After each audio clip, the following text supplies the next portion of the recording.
Greetings, ladies and gentlemen. The depredations of the multinational agricultural corporation Monsanto are rightly condemned by many. Monsanto is a prominent example of a crony corporation, a company that bolsters its market dominance not through honest competition and innovation, but through the persistent use of the political and legal system to enforce its preferences against its competitors and customers. Most outrageous is Monsanto's stretching of patents beyond all conceivable limits, attempting to patent genes and life forms, and to forcibly destroy the crops of farmers who replant seeds from crops originally obtained from Monsanto. Yet because Monsanto is one of the world's leading producers of genetically modified crops, campaigners who oppose all genetically modified organisms, GMOs, often use Monsanto as the poster child for the problems with GMOs as a whole. The march against Monsanto, which took place in cities worldwide in late May of 2013, is the most recent prominent example of this conflation. The blanket condemnation of GMOs because of Monsanto's misbehavior is deeply fallacious. The policy of a particular company does not serve to discredit an entire class of products just because that company produces those products, even if it could be granted that the company's actions result in its own products being more harmful than they would otherwise be. GMOs in conventional usage are any life forms which have been altered through techniques more advanced than the kind of selective breeding which has existed for millennia.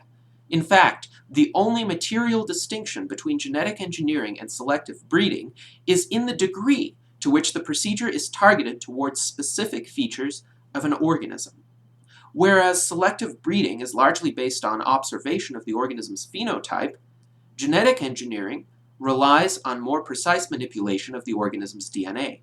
Because of its ability to more closely focus on specific desirable or undesirable attributes, genetic engineering is less subject to unintended consequences than a solely macroscopic approach. Issues of a particular company's abuse of the political system and its attempts to render the patent system even more draconian do not constitute an argument against GMOs or the techniques used to create them. Consider that Monsanto's behavior is not unique. Similar depredations are found throughout the status quo of crony corporatism, where many large firms thrive not on the basis of merit, but on the basis of political pull and institutionalized coercion. Walt Disney Corporation has made similar outrageous and successful attempts to extend the intellectual property system solely for its own benefit. The 1998 Copyright Term Extension Act was primarily motivated by Disney's lobbying to prevent the character of Mickey Mouse from entering the public domain.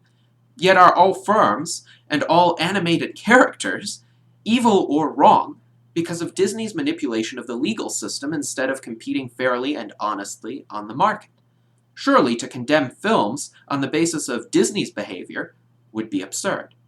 Consider likewise Apple Corporation, which has attempted to sue its competitors' products out of existence and to patent the rectangle with rounded corners, a geometric shape which is no less basic an idea in mathematics than a trapezoid or an octagon. Are all smartphones, tablet computers, MP3 players, and online music services, including those of Apple's competitors, wrong and evil solely because of Apple's unethical use of the legal system to squelch competition? Surely not. EA Games, until May 2013, embedded crushingly restrictive digital rights management, or DRM, into its products, requiring a continuous internet connection and a de facto continual monitoring of the user by EA for some games to be playable at all. Are all computer games and video games evil and wrong because of EA's intrusive, anti-consumer practices? Should they all be banned in favor of only those games that use pre-1950s era technology, e.g. board games and other tabletop games? If the reader does not support the wholesale abolition, or even the limitation of films, consumer electronics, and games as a result of the prominent makers of those products misbehaving, then what rationale can there possibly be for viewing GMOs differently? Indeed, the loathing of all GMOs stems from a more fundamental fallacy, for which any criticism of Monsanto only provides convenient cover. That fallacy is the assumption that the natural, i.e., anything not affected by human technology, or more realistically, human technology of sufficiently recent origin, is somehow optimal for human purposes or simply for its own sake.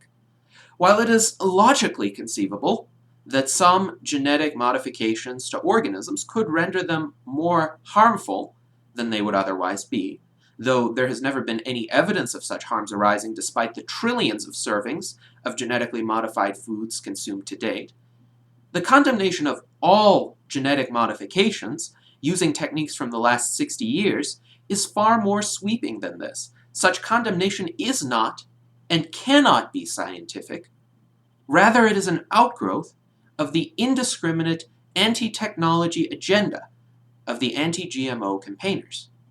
A scientific approach based on experimentation, empirical observation, and the immense knowledge thus far amassed regarding chemistry and biology might conceivably give rise to a sophisticated classification of GMOs based on gradations of safety, safe uses, unsafe uses, and possible yet unknown risks. The anti-GMO campaigners' approach, on the other hand, can simply be summarized as nature good, human technology bad, not scientific or discerning at all. The reverence for purportedly unaltered, quote, nature completely ignores the vicious, cruel, appallingly wasteful, not even to mention suboptimal, conditions of any environment untouched by human influence. After all, 99.9% of all species that ever existed are extinct, the vast majority from causes that arose long before human beings evolved.